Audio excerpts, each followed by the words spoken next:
ഡൊബ്രഡൻ guys. അപ്പോൾ നമ്മൾ കഴിഞ്ഞ വീഡിയോയിൽ കുറേ റൂം കാര്യങ്ങളൊന്നും കാണിച്ചിട്ടില്ലായിരുന്നു. ഇതാണ് നമ്മുടെ റൂം, ദേ ഇരിക്കുന്നു എൻ്റെ വീട്ടിൽ. അപ്പോൾ ഇനി നമുക്ക് നമ്മുടെ ബെഡ് വരിക്കാം. ഇതെന്താ ഇത്രയും വലിയ തലവേണി? ബെഡൊക്കെ വെച്ച് തെറ്റായി ഇതാ നോക്കിയപ്പോഴത്തേക്കും ഇതായിരിക്കുന്ന സാധനം എங்கே പാത്താലും നീ. ഇപ്പം നമുക്ക് നമ്മുടെ റൂം കാണാം ഗായ്സ്. ഇതാണ് നമ്മുടെ റൂം. ഇത് എൻ്റെ സാധനങ്ങളൊക്കെ വെക്കാവുന്ന സ്ഥലം. വന്നതല്ലേ ഉള്ളൂ, ഒന്നും അറേഞ്ച് ചെയ്തില്ല. ഇത് എൻ്റെ ബെഡ്റൂം, ഇത് അവൻ്റെ ബെഡ്റൂം. അപ്പോൾ ഗായ്സ് ഇതാണ് നമ്മുടെ പുറത്തോട്ടുള്ള വ്യൂ. അപ്പോൾ ഇനി നമുക്ക് നമ്മുടെ കിച്ചൺ കണ്ടാലോ. അപ്പോൾ ഇതാണ് നമ്മുടെ കിച്ചൺ. കോമൺ കിച്ചൺ ആണെങ്കിലും എന്നും രാവിലെ ആൻസർ ചെയ്തൊന്ന് വൃത്തിയാക്കി. അപ്പം ഇത് ഇൻഡക്ഷൻ, പിന്നെ അടിയിലുള്ളത് മൈക്രോവേവ് ആണെന്ന് തോന്നുന്നു.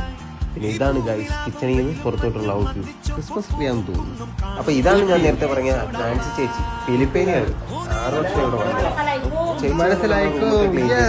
മലയാളമൊക്കെ സംസാരിച്ച് ബൈ പറഞ്ഞു പോയി. അപ്പൊ നമ്മളിന്ന് പോകാൻ പോകുന്നത് ബയോമെട്രിക് വെരിഫിക്കേഷന് വേണ്ടിയാണ്. സ്ലോവാക്കിൽ വന്നിട്ട് 2ാമത്തെ ദിവസമാണ്. കയ്യിൽ കിട്ടിയ ടീഷർട്ടും ഇട്ട് പാൻറ്റും വലിച്ചേറ്റ് ഷൂസും ഇട്ട് പാസ്പോർട്ടും എടുത്ത് കീയും എടുത്ത് നമ്മൾ താഴോട്ട് വന്നു. അങ്ങനെ നമ്മളെ പിക്ക് ചെയ്യാൻ കാർ വന്നതായി. അതിലോട്ട് ചാടി കയറി കുറച്ച് കഴിഞ്ഞ് വീട്ടിലോട്ട് നോക്കിയപ്പോഴത്തേക്കും 130. പുള്ളി സ്ലോവാക്കിയയിലെ അർജുനൊരു വില്ല വെച്ചേക്കുന്നത്. നമ്മളെ ട്രെയിനിൽ ഇറക്കി ബൈയൊക്കെ പറയത്തു. അനസ്യ ചേച്ചി നമ്മളെ ഒന്ന് പിക്ക് ചെയ്ത് പുറകെ നടക്കാന്ന് പറയും. കാറ് കണ്ടപ്പോൾ മനസ്സിലായി ഓഫീസ് എത്തിയത്. അങ്ങനെ നമ്മൾ അതിനകത്തോട്ട് കയറിയപ്പോൾ അതിന് കുതിര എടുക്കാനുള്ളതാണ്. പിന്നെ നമ്മുടെ ചേച്ചി വന്ന് ഈ മെഷീനിൽ കുത്തിപ്പെടുത്ത് പാസ്സൊക്കെ എടുത്ത് അനൗൺസ്മെന്റ് കഴിഞ്ഞ് നമ്മൾ പോയി ബയോമെട്രിക് വെരിഫിക്കേഷനും കഴിഞ്ഞ് പുറത്തിറങ്ങി വന്നപ്പോഴത്തേക്ക് ചേച്ചി ഇറങ്ങി പോയി വല്ലതും കഴിച്ച് കറങ്ങിയൊക്കെ വരാം. അങ്ങനെ നമ്മൾ ട്രെയിനോട് അകത്തോട്ട് കയറി. ഇവിടെ ആണെങ്കിൽ സീൻ തണുപ്പും അടിപൊളി റെയിനി ക്ലൈമറ്റും എന്തുകൊണ്ടും ട്രെനോവ നല്ല രീതിയിൽ ഇഷ്ടപ്പെട്ടു. ഞങ്ങൾ നിൽക്കുന്നത് ബ്രാറ്റിസ്ലാവയിലാണ്. ബ്രാറ്റിസ്ലാവയിൽ മൊത്തം കാറും കമ്പനീസും കാര്യങ്ങളൊക്കെയാണ്. പക്ഷെ ഇവിടെ കൊള്ളാം. ഇവിടെ ഫുള്ള് കപ്പിൾസ്, ആൾക്കാർ, 2 സൈഡ് ഫുഡ് കോർട്ട്, ഫുഡ്. പിന്നെ ഇതുപോലെ ഈ വണ്ടിയിൽ പറക്കുന്ന കുറേ ആൾക്കാരെ കാണാം. റെയിനി ക്ലൈമറ്റ് ആയതുകൊണ്ട് ഭയങ്കര തണുപ്പ്. പിന്നെ ഞാൻ കരുതി ഒരു ഡിഷ് ട്രൈ ആക്കാം.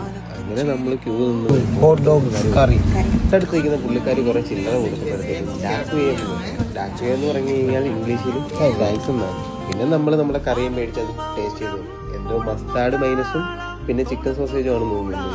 എനിക്കിഷ്ടപ്പെട്ടു. എന്തുകൊണ്ട് എനിക്ക് പിന്നെ പൊതുവെ ഇന്നത് വേണമെന്നൊന്നുമില്ല, എന്ത് കിട്ടിയാലും കഴിക്കും. വിഷപ്പടങ്ങിയ ഇതിന്റെ പ്രൈസ് 1.20 സെന്റാണ്. ഞാൻ 2 യൂറോയാണ് കൊടുത്തത്. ബാക്കി 80 സെന്റും മേടിച്ച് അവിടുന്ന് കുറച്ച് പിക്കെടുത്ത് അനസ്തേഷ്യ ചേച്ചിയുടെ പുറകെ വെച്ച് നടക്കാൻ തുടങ്ങി.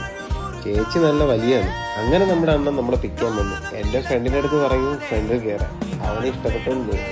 അങ്ങനെ അണ്ണൻ അവനെയും കയറ്റി ഞങ്ങളെല്ലാം കൂടി ചാടിക്കറി അണ്ണൻ നമ്മളെയും വെച്ച് പറപ്പിച്ചാൽ കയറ്റി. ഇതാണ് ഞാൻ നേരത്തെ പറഞ്ഞ വെരിഫിക്കേഷൻ. ഇവിടെ ഫേസ് കാണിച്ച് ഈ കാർഡ് ഇവിടെ സ്വാപ്പ് ചെയ്ത് കഴിഞ്ഞാൽ നമുക്ക് എൻട്രി ആകാതെ പോകും. അപ്പോൾ ഇന്നത്തെ വീഡിയോ ഇത്രേ ഉള്ളൂ ഗൈസ്. അപ്പോൾ അടുത്ത വീഡിയോ എന്ത് വേണമെന്ന് നിങ്ങൾ മെൻഷൻ ചെയ്യണം. നമ്മുടെ ഡെസ്ക് ടെസ്റ്റിന് നമ്മുടെ കമ്പനി കൊണ്ടുവരും, കമ്പനിയും ചുറ്റുപാടും. പിന്നെ നമ്മുടെ പെട്ടി എന്തൊക്കെ കൊണ്ടുവന്ന് പെട്ടി പൊട്ടിക്കുന്ന വീഡിയോ വേണമെങ്കിൽ അത് എന്ത് വീഡിയോ വേണമെങ്കിൽ നിങ്ങൾ കമൻറ്റ് ചെയ്താൽ മതി. അത് എനിക്ക് വീഡിയോ ചെയ്യുന്നതാണ്. Okay bye guys. ഡോബ്രഡൻ.